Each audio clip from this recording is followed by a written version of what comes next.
Hello friends, it's wonderful to have you with me again today.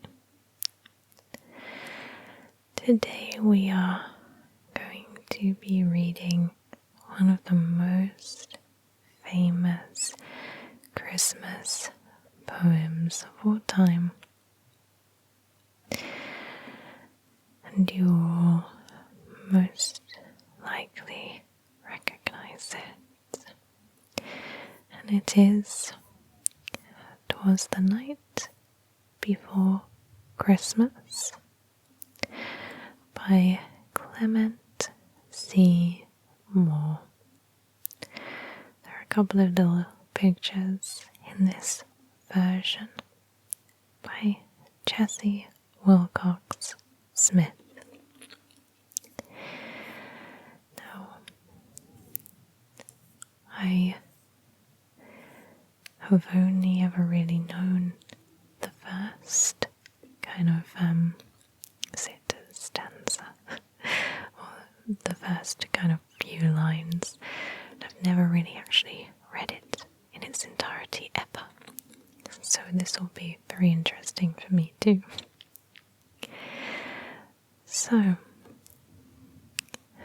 'twas the night before Christmas, when all through the house not a creature was stirring, not even a mouse.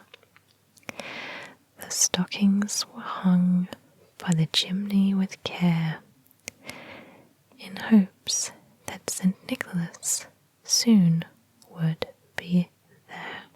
The children were nestled all snug in their beds, while visions of sugar plums danced in their heads, and Mamma in her kerchief and I in my cap had just settled our brains for a long winter's nap, when out on the lawn there arose such a clatter. I sprang from the bed to see what was the matter.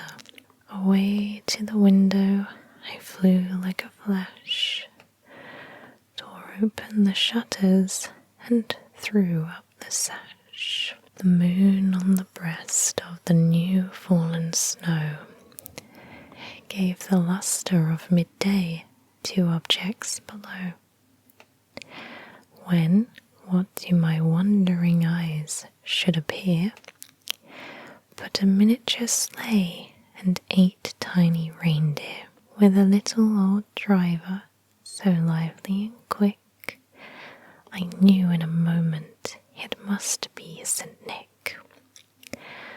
More rapid than eagles his coursers they came, and he whistled and shouted and called them by name. Now Dasher, now Dancer, now Prancer and Vixen. O Comet, on Cupid, on Donder and Blitzen. To the top of the porch, to the top of the wall. Now dash away, dash away, dash away all. As dry leaves that before the wild hurricane fly, when they meet with an obstacle mount to the sky.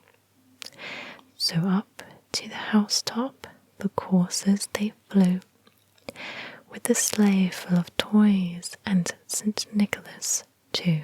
And then, in a twinkling, I heard on the roof the prancing and pawing of each little hoof.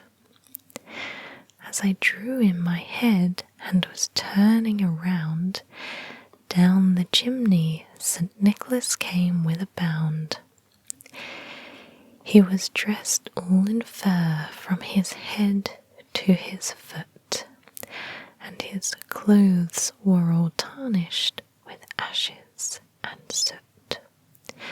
A bundle of toys he had flung on his back, and he looked like a peddler just opening his pack. His eyes, how they twinkled, his dimples, how merry. His cheeks were like roses, his nose like a cherry. His droll little mouth was drawn up like a bow, and the beard of his chin was as white as the snow. The stump of a pipe he held tight in his teeth, and the smoke it encircled his head like a wreath. He had a broad face and a little round belly that shook when he laughed like a bowl full of jelly.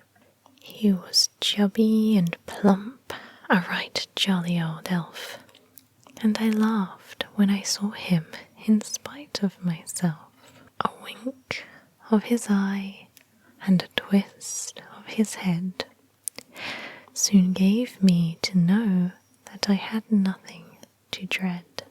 He spoke not a word, but went straight to his work, and filled all the stockings, then turned with a jerk, and laying his finger aside of his nose, and giving a nod up the chimney he rose. He sprang to his sleigh, to his team gave a whistle, and away they all flew like the down of a thistle. But I heard him exclaim, ere he drove out of sight, "Happy Christmas to all, and to all a good night."